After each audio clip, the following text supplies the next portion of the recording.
চিল্লাই হবে, জীবনে বিজয় আসবে না। চিল্লেন কেমনে? তারা আমাদেরকে হিংসার দাওয়াত দেয়, তারা আমাদেরকে উগ্রতার দাওয়াত দেয়, তারা আমাদেরকে বাঞ্ছুরের দাওয়াত দেয়। কখনো ফেলবো, কখনো বলে তোমাদেরকে মত সৃষ্টি করে মেরে ফেলবো।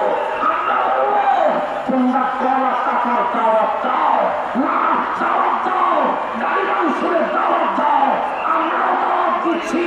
এসব ফরিদপুরের কদমে আমরা মারব না, তোমাদেরকে মেহমানদারি করতে করতে।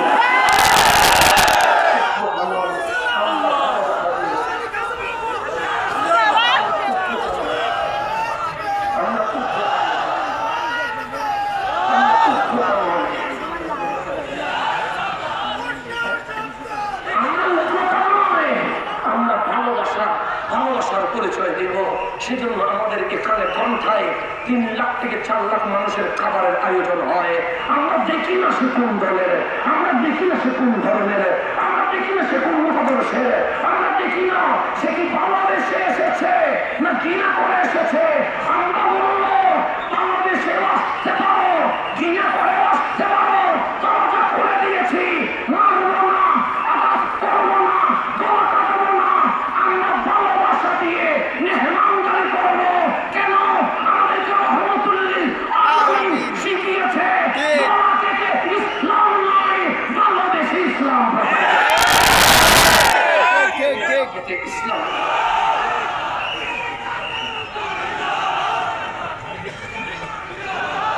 শুধু তাই নয় বন্ধু আমার, আমি যেখানে ছিলাম সেখানে যায় গভীর মনোযোগ।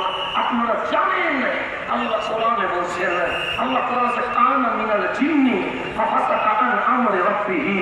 আমার আল্লাহ হচ্ছে বান্দা যে সর্বপ্রথম আমার আদেশ অমান্য করেছে, তার সে মানুষ নয়, সে ছিল জিন। তার নাম কি? ইবলিস। মানুষ নয়। আল্লাহ বলছে কানা মিনাল জিন, সে জিন জাতি থেকে সে সর্বপ্রথম আমার হুকুম অমান্য করেছে। আমার মালিক বলছে কলা ইয়া ইবলিস, হে ইবলিস মা লাকা আল্লাহ তাকুনা মা'আস সাজিদিন। আমি বলেছিলাম আমার আদম সফিউল্লাহ, আমার আদম নবিউল্লাহ, আমার আদম খলিফাতুল্লাহ, ওনাকে তাজিম করো, সিজদা করো।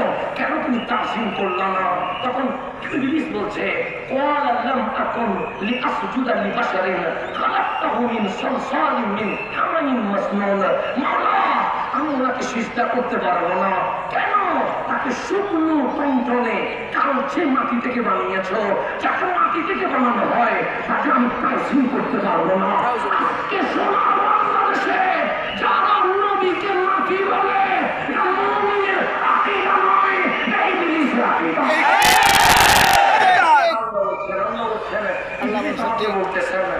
আমি ওনাকে সিজদা করবো কেন? আমি ওনাকে তাজিম করবো কেন? আমি ওনাকে সম্মান করবো কেন? ওনাকে তুমি কালচে টনটনে শুকনো মাটি দিয়ে বানিয়েছ।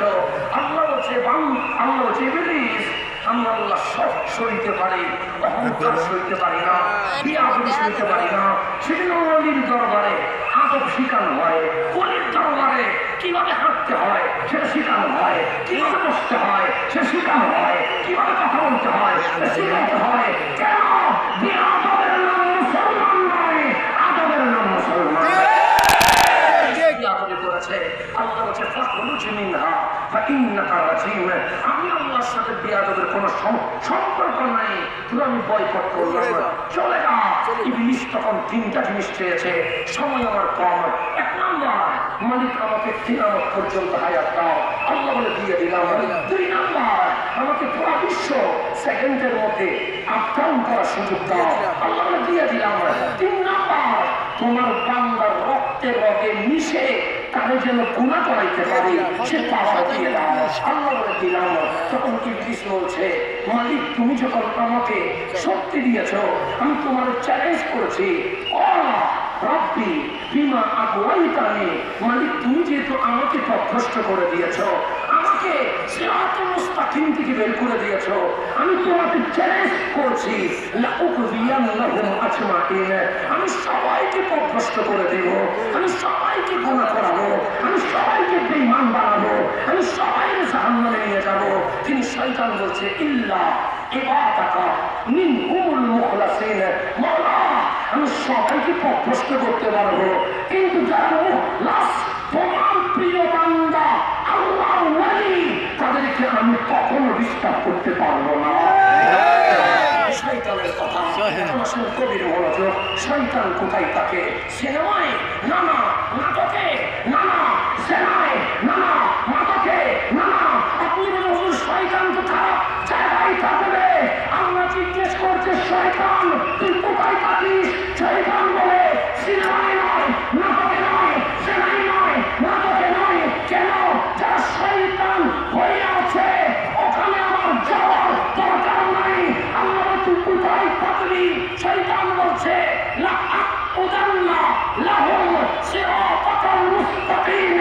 সিনেমায় নয়, নাটকে নয়, সেনাই নয়, মালিক যে সিরাতে মুস্তাকিম তুমি বানিয়েছ, যে রথ দুনিয়া থেকে জান্নাতে যায় সেটার মাঝখানে আমি বসবো। আমার পাগড়ি থাকবে, টুপি থাকবে, চোখটা থাকবে, মানুষ আমাকে স্কলার মনে করবে, মুফাসসির মনে করবে, আমি সুন্দর সুন্দর কথা বলবো, জান্নাতের দিকে রাখবো। আমার কথায় আমার কপ্পরে আসবে, আমি তাদেরকে জাহান্নামে নিয়ে যাবো। আল্লাহ বলছে ইবলিস তুই যে সিরাতে মুস্তাকিমে থাকবি এটা সত্য, তবে আমি আল্লাহ চ্যালেঞ্জ করছি ইন্না ইবাদি লাইসা লাকা আলাইহিম সুলতান।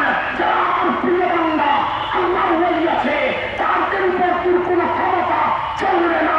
সেই কারণে মুফাসসিরের মঞ্চে গেলে ঈমান যাওয়ার সম্ভাবনা আছে, বক্তার মঞ্চে গেলে ঈমান যাওয়ার সম্ভাবনা আছে, নেতার মঞ্চে গেলে ঈমান যাওয়ার সম্ভাবনা আছে, দলের ব্যানারে গেলে ঈমান যাওয়ার সম্ভাবনা আছে।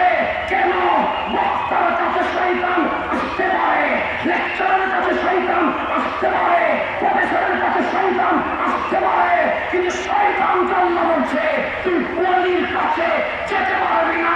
সেই কারণে যতদিন আমরা রাজা বাবা ফুল কদমে থাকবো, রাজা এনায় ফুল কদমে থাকবো, সেই সায়াসির কোর্টের কদমে থাকবো, সব জালাল সব কোরআনের কদমে থাকবো, ততদিন ইবলিস আমাদের ঈমান ভঙ্গ করতে পারবে না।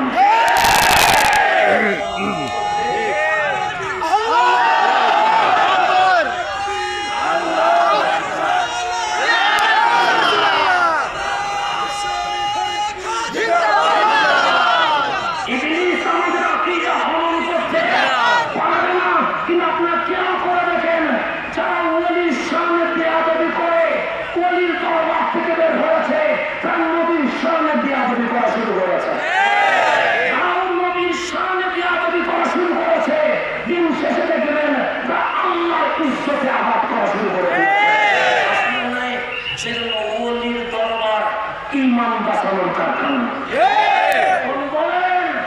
যারা বলে ওলির দরবারে শিরক বেদাত হয়, আপনারা সাক্ষী দেন এই দরবারে কি নারী পুরুষ এক হয়ে নাচে? এই দরবারে কি নামাজ পড়া বন্ধ হয়েছে? এই দরবারে কি শরীয়ত বিরোধী কোনো কাজ হয়েছে? আপনারা সাক্ষী দেন, লক্ষ কোটি মানুষ দেখো আমরা দাওয়াত দিয়ে যাই, দেখে যাও আমাদের এখানে নারী পুরুষ একসাথে মেলামেশা করে না, শরীয়ত বিরোধী কাজ হয় না, বরঞ্চ জেলা তিনটায় তুমি ঘুমিয়ে যাও, আর নয় রাত তিনটায় মাওলার জিকিরে ব্যস্ত হয়ে বিরোধী কাজ না হওয়া। এটাই মুজাদ্দিদে আল হাসানের মিশন, আর মিশন এটাই বাস্তবায়িত।